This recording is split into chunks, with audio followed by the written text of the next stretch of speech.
കൊല്ലൂരിൽ നിന്നും കുടജാദ്രിയിലേക്കുള്ള വഴിയിലാണ് നമ്മളിപ്പോൾ. കൊല്ലൂരിൽ നിന്നും 22 കിലോമീറ്റർ അകലെയുള്ള ഒരു ചായക്കടയാണിത്.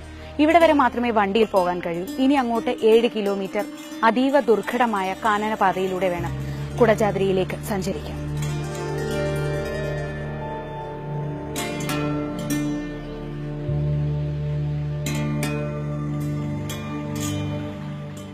കൊല്ലൂരിൽ നിന്നും കിഴക്കോട്ട് സഞ്ചരിച്ചാൽ നഗോഡിയിലെത്തുന്നു. ഇവിടെ നിന്നാണ് കാനനയാത്ര ആരംഭിക്കുന്നത്. കോതമംഗലംകാരൻ തങ്കപ്പേട്ടന്റെ ചായക്കട കഴിഞ്ഞാൽ ദുർഘടമായ കാനനപാത ആരംഭിക്കുന്നു.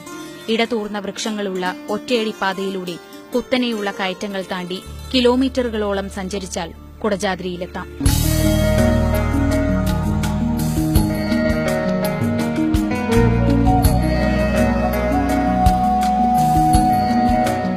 കുടജം എന്ന ഔഷധ സസ്യം ധാരാളമായി വളരുന്ന പർവ്വതമായതിനാലാണത്രേ കുടജാദ്രി എന്ന് പേര് വന്നത്. രാമരാവണ യുദ്ധസമയത്ത് ഹനുമാൻ മൃതസഞ്ജീവനി അടങ്ങുന്ന മല ഇളക്കി കൊണ്ടുപോകുമ്പോൾ അടർന്നു വീണതാണ് കുടജാദ്രി എന്നും ഐതിഹ്യമുണ്ട്.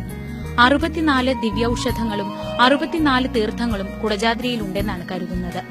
അപൂർവമായ സസ്യലതാദികളും ഔഷധ സസ്യങ്ങളും ഇവിടുത്തെ ആവാസ വ്യവസ്ഥയെ സമ്പുഷ്ടമാക്കുന്നു.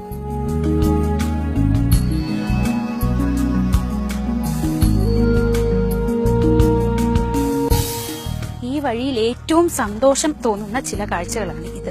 ഇതുപോലെ ഇടയ്ക്കിടയ്ക്ക് കക്കരിക്കയും മോരും ഒക്കെ വിൽക്കുന്ന ഇതുപോലെയുള്ള ചെറിയ കടകൾ എന്ന് പറയാൻ വയ്യ, ഇതുപോലെ നിൽക്കുന്ന സ്ഥലങ്ങളുണ്ട്.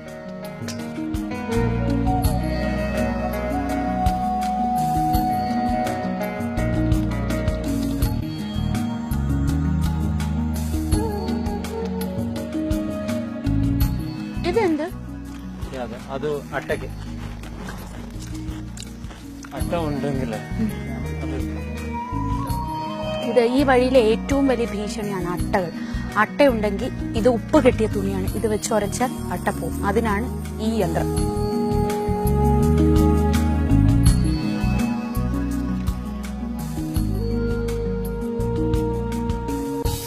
ದೊಡ್ಡ ಇದಲ್ಲ, ಸಣ್ಣದು ಮಧ್ಯಮ ഇടത്തരം അല്ലെ? ഇതാണ് ഈ വഴിയിൽ ഏറ്റവും ഭീഷണി ഉയർത്തുന്ന അട്ട. ഇത് ഏറ്റവും വലുതല്ല, ഇടത്തരം അട്ട. ഇതിലും ചെറുതുമുണ്ട് വലുതുമുണ്ട്.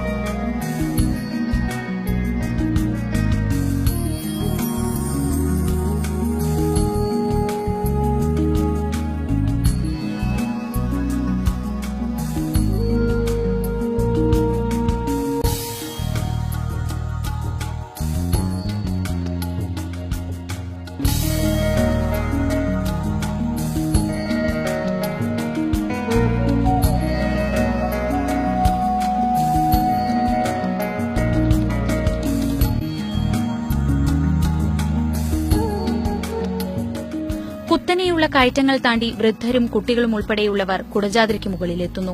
കേരളത്തിൽ നിന്നുള്ളവരാണ് പ്രധാനമായും ഇവിടേക്ക് എത്തുന്നത് എന്നതും പ്രത്യേകതയാണ്.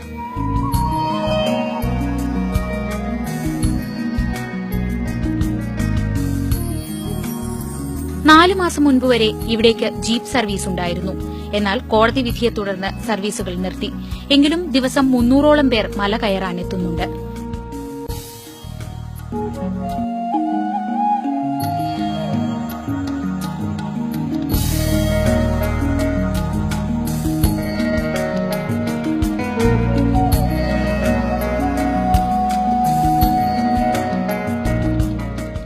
ഏതാണ്ട് 4 കിലോമീറ്ററോളം നമ്മളിപ്പോൾ സഞ്ചരിച്ചു കഴിഞ്ഞു. ഇനിയുമുണ്ട് കുറേ ദൂരം പോകാൻ.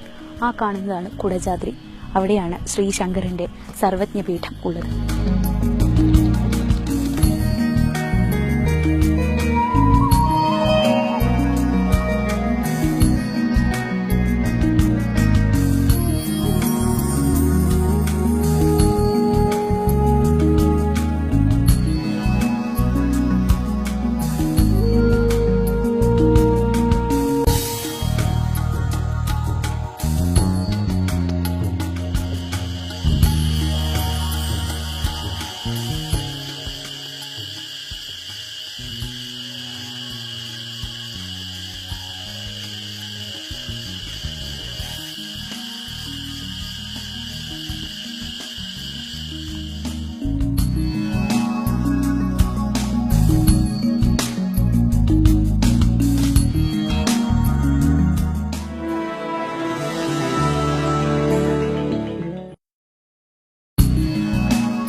ഇതാണ് മൂകാംബിക ദേവിയുടെ മൂലസ്ഥാനം.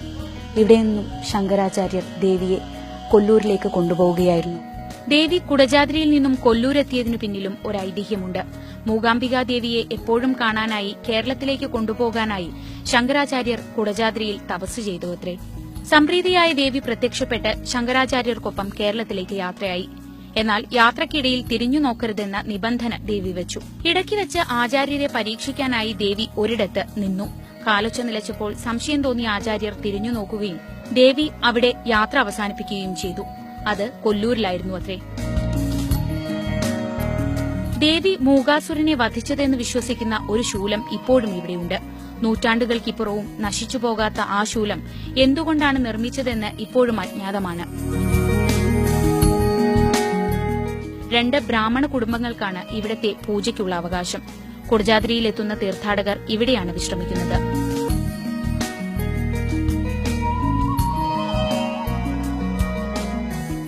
ഇവിടെ നിന്നും 1.5 കിലോമീറ്ററോളം കുത്തനെയുള്ള കയറ്റം കയറിയാലേ സർവജ്ഞപീഠത്തിലെത്തൂ.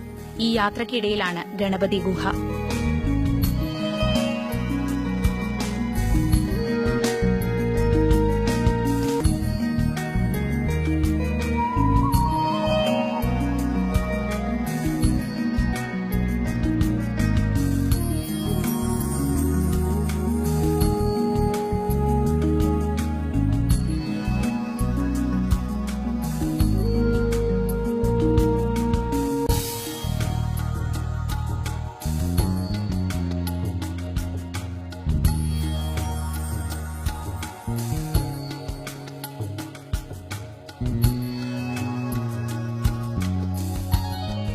ഗുഹയ്ക്കുള്ളിൽ കടന്നാൽ ഒരു പാറ കൊണ്ട് മുന്നോട്ടുള്ള വഴി അടച്ചതായി കാണാം. ഈ വഴി ചെന്ന് അവസാനിക്കുന്നത് മൂകാംബിക ക്ഷേത്രത്തിനടുത്താണെന്ന് പറയപ്പെടുന്നു. ഗണപതി ഗുഹയിൽ നിന്നും ഇടത് മാറി ഒറ്റയടിപ്പാതയിലൂടെ മുന്നോട്ട് നടക്കുമ്പോൾ നാം സർവജ്ഞപീഠത്തിലെത്തുന്നു. കുടജാദ്രിയുടെ ഏറ്റവും ഉയർന്ന പ്രദേശമാണിത്.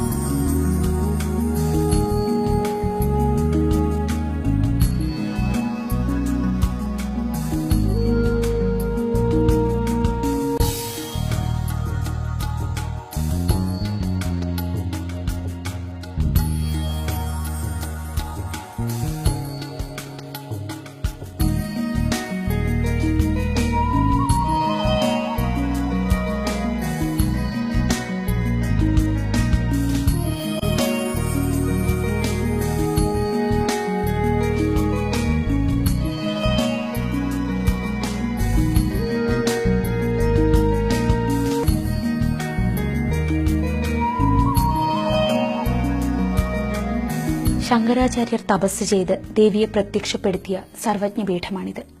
ഈ നിർമ്മിതി ശങ്കരാചാര്യർ അന്നുണ്ടാക്കിയതാണത്രേ. അറിവിന്റെ അന്വേഷണത്തിന്റെ അവസാന വാക്കാണ് സർവജ്ഞപീഠം. ഓരോ മനുഷ്യനും അന്വേഷിക്കേണ്ടതും അതായിരിക്കും. ഇവിടെ എത്തുമ്പോൾ 6700 അടി മുകളിലുള്ള ഇവിടെ എത്തുമ്പോൾ നമുക്ക് ലഭിക്കുന്നതെന്തോ അതിനെയായിരിക്കാം ശാന്തി എന്ന് വിളിക്കുന്നത്.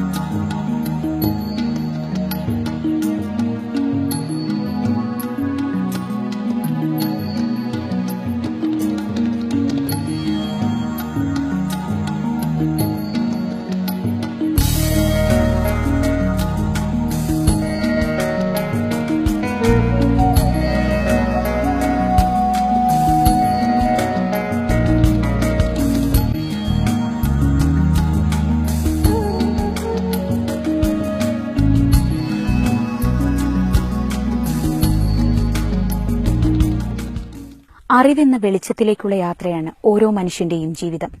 അക്ഷരങ്ങളുടെ പുണ്യം തേടി നമ്മൾ ആരംഭിച്ച യാത്ര ഇവിടെ പൂർണ്ണമാവുകയാണ്. കൊല്ലൂർ മൂകാംബിക ക്ഷേത്രത്തിലെ സരസ്വതി മണ്ഡപത്തിന്റെ ആദ്യാക്ഷരത്തിൽ നിന്നാണ് തുടങ്ങിയതെങ്കിൽ ഇവിടെ അറിവിന്റെ പൂർണ്ണതയായ സർവജ്ഞപീഠത്തിൽ ഈ യാത്ര പൂർണ്ണമാവുന്നു. ഓരോ മനുഷ്യനും ജീവിതത്തിൽ ഒരിക്കലെങ്കിലും അറിഞ്ഞിരിക്കേണ്ട, കണ്ടിരിക്കേണ്ട സത്യം എന്ന് നമുക്ക് ഈ സർവജ്ഞപീഠത്തെ വിശേഷിപ്പിക്കാം. ആ വിശേഷണത്തോടെ അവസാനിപ്പിക്കുന്നു. നമസ്കാരം.